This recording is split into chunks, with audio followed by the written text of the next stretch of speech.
Good morning, students. Today we are going to start meaning, advantage and disadvantage of functional structure of organization. Now question arises, what do you mean by functional structure of organization? It's very simple. To divide the whole organization on the basis of functions performed by management is known as functional structure of organization.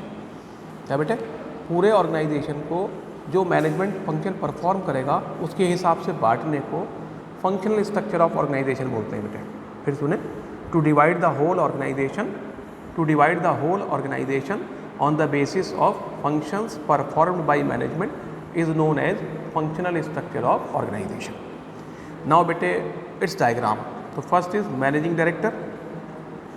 Now there are 4 types of function. Suppose we will divide it into 4 types of function. There are number one production department. ठीक है, production department. Second is purchase department. Third is finance department. Fourth is marketing department. So this is the diagrammatic presentation of organization of functional structure of organization. Now second question arises, suitability of functional structure. Suitability of functional structure of organization. कहाँ कहाँ पर functional structure suitable होता है, किन किन जगहों पर functional structure suitable होगा बेटे? तो नाम से समझ में आ रहा, फंक्शनल स्ट्रक्चर जब ऑर्गेनाइजेशन का साइज़ बड़ा होता है तब फंक्शनल स्ट्रक्चर सुटेबल होता है. तो कैसे कहेंगे? When the size of organization is large. जब ऑर्गेनाइजेशन का साइज़ बड़ा होगा तो फंक्शनल स्ट्रक्चर सुटेबल होगा बेटा. सेकेंड पॉइंट है, when organisation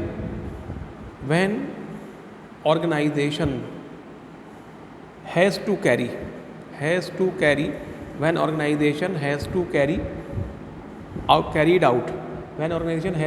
out diversified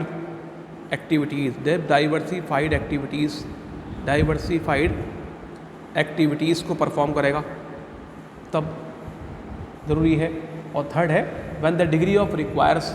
when the task require a high degree of specialization. When the task requires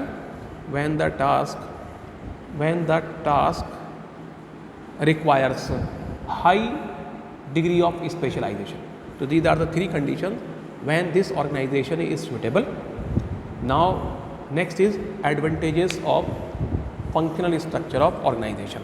कौन कौन से बेटे एडवांटेजेस हैं इसके फंक्शनल स्ट्रक्चर ऑफ ऑर्गेनाइजेशन के? तो number one is facilitate specialization. Advantages. Number 1, facilitates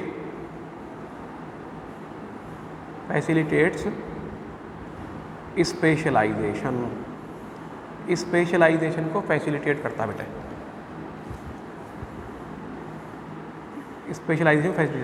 कैसे कहेंगे भाई? जब एक आदमी, एक वर्कर और एम्प्लॉई एक ही काम को बार बार करता है तो वो उस काम के करने में एक्सपर्ट बन जाता है. कैसे कहा जाएगा इसे इंग्लिश में? व्हेन ए वर्कर और employee does the same work again and again. He becomes expert in doing that work which facilitate specialization. इससे क्या होता है बेटे? स्पेशलाइजेशन को फैसिलिटेट करता है ये. Next is effective training.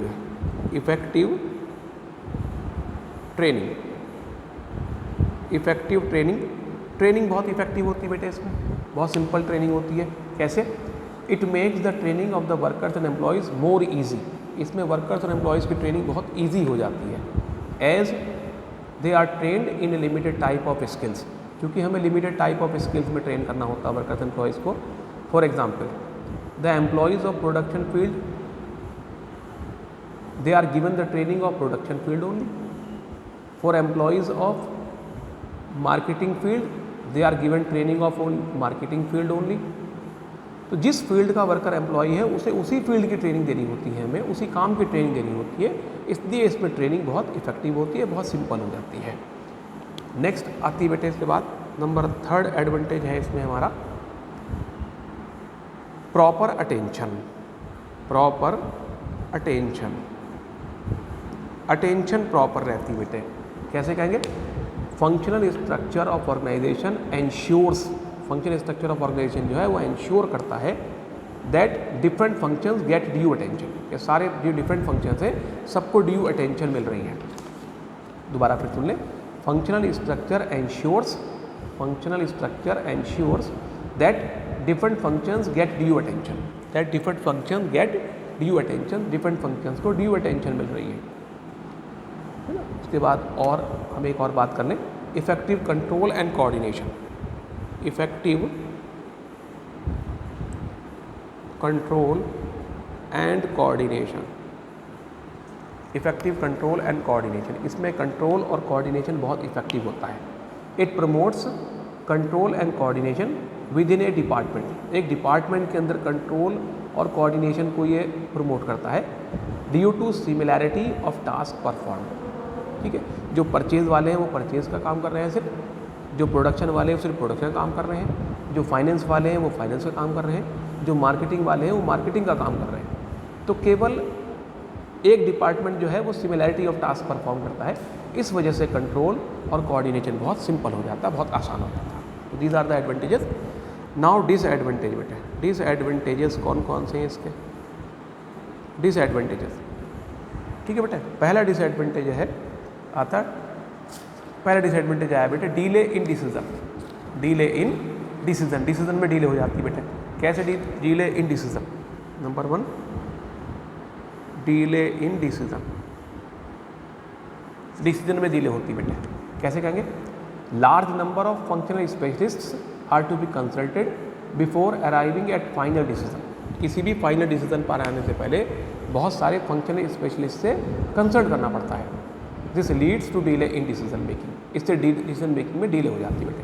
तो a large number of functional specialists are to be consulted before arriving at a final decision, किसी भी फाइनल डिसीजन पर आने से पहले बहुत सारे लोगों से, बहुत सारे फंक्शनल स्पेशलिस्ट से कंसल्ट करना पड़ता है। और इस जब हम सब लोगों से बहुत सारों से कंसल्ट करते हैं तो उसमें डिले हो जाती है डिसीजन में।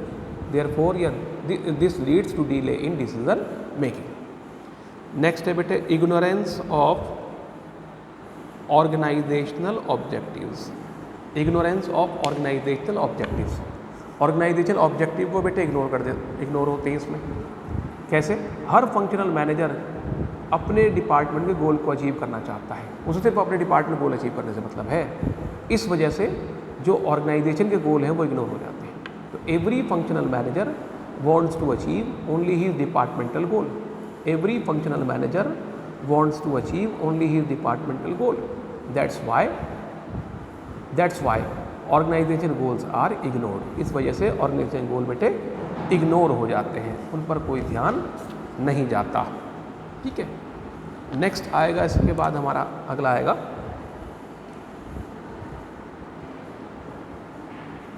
एक्सपेंसिव। क्या बेटे? एक्सपेंसिव, महंगा पड़ता। अब महंगा कैसे पड़ता है बेटे? महंगा क्यों है ये? मल्टीसिटी, there are many functional specialist in functional structure, functional structure में बहुत सारे फंक्शनल स्पेशलिस्ट होते हैं। There are many functional specialist in functional structure, functional structure में बहुत सारे फंक्शनल स्पेशलिस्ट होते हैं। They charge higher salary and allowances, वो हायर सैलरी और अलाउंसेस चार्ज करते हैं। देयरफॉर इट इज़ एक्सपेंसिव, इसलिए बेटे क्या पड़ता है हमें? ये एक्सपेंसिव पड़ जाता, महंगा पड़ जाता। आई होप आपको ये फंक्शनल स्ट्रक्चर के बारे में मीनिंग, सुटेबिलिटी, एडवांटेज, डिसएडवांटेज समझ में आया होगा टॉपिक। कल को बेटे मैं दूसरा जो हमारा डिविजनल स्ट्रक्चर ऑफ ऑर्गेनाइजेशन है उसकी वीडियो बनाकर आपको भेजूँगा, उसे एक बार बहुत ध्यान से आप सुनेंगे तो आपकी वो भी समझ में आएगा। ठीक है, ओके बेटा।